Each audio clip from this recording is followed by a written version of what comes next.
Well, a short time ago, we brought you that concession speech from the Vice President, Kamala Harris. She'll be going back to her role now, and take that right up until next January, where her and Joe Biden will be leaving the White House, and there will be a smooth transition of power. They were her words in that concession speech a short time ago. Now, we spoke to some of the Democrat supporters in Washington, D.C. a little bit earlier about Kamala Harris and her campaign, and now her departure from that campaign. And here's what they had to say.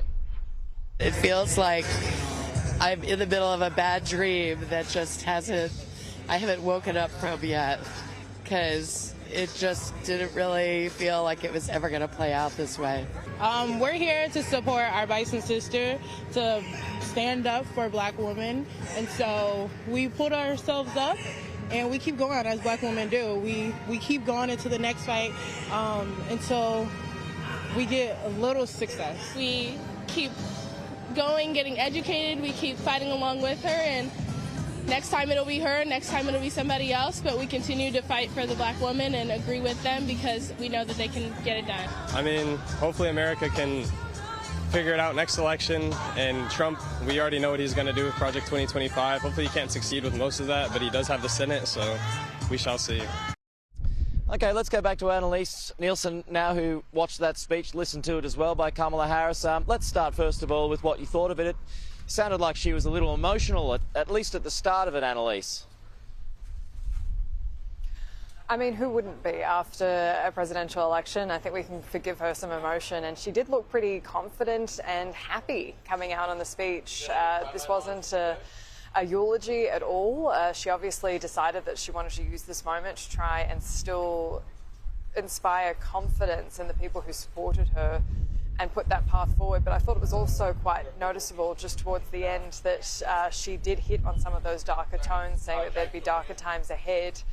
I think it was a good speech overall. It's a shame we didn't hear it last night, but at the end of the day, the result doesn't change much. And if anything, we can have a much clearer picture at this point in time of just how decisive a win Donald Trump secured in all of this. And so there'll be some soul searching on their side. There were some factors that I think they'll just say we're completely out of our control. They still seem to be on this approach where they just say that it was a complete surprise that Biden had to drop out and she was thrown into it at the last minute. That's the least surprising thing in all of this for anyone who's watched Joe Biden's obvious cognitive decline over the last few years. So I think it hit the best notes they could given the circumstances, and that's the last we'll really focus on her. It's now all going to be the Trump show, even though he doesn't take over as president again until January 20. Yeah, and that's going to be an interesting time, isn't it? Now, this question I wanted to ask you a little bit earlier because I've been thinking about it, and not that really, it doesn't really matter because the role of the VP or the VP pick, it's purely symbolic anyway. But what did you think in the end of Tim Walz's performance?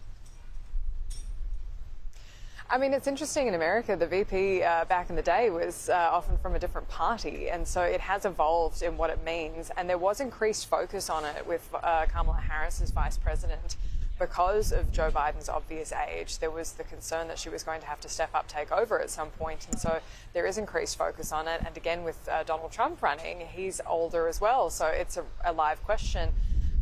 Look, it's true that I do think there is increased scrutiny on women in public life, but she just didn't do herself any favours as vice president. And so that's why there was so much focus on her performance. And she had such low approval ratings as vice president. She had some of the lowest approval ratings by polling of anyone. And so when you put Tim Walz in the mix, he was clearly picked as someone to try and offset their concerns that people were going to vote against Kamala Harris as a woman and a woman of colour.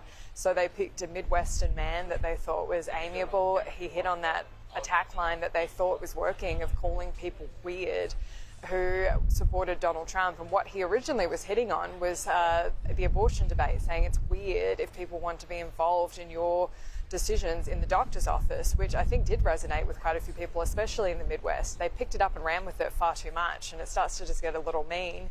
And all of a sudden, there's not much difference between the Democrats and the Republicans flinging insults at each other.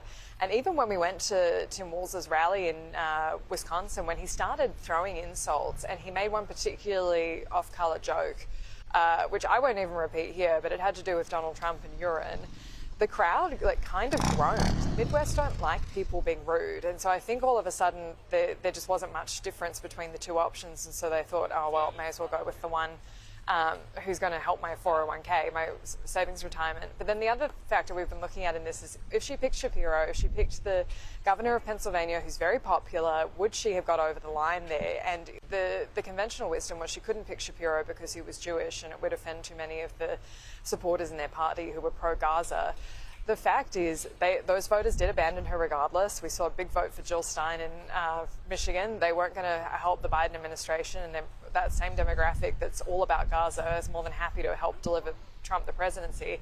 But the margin was so big, there's really not much that Shapiro could have done beyond speculation that he might have just helped her campaign overall by being a more effective fighter and a better debater. J.D. Vance really did wipe the floor with Tim Walz. So, sorry, Pete, that's a long answer to your question on probably the least significant part of the race, which is the VP picks.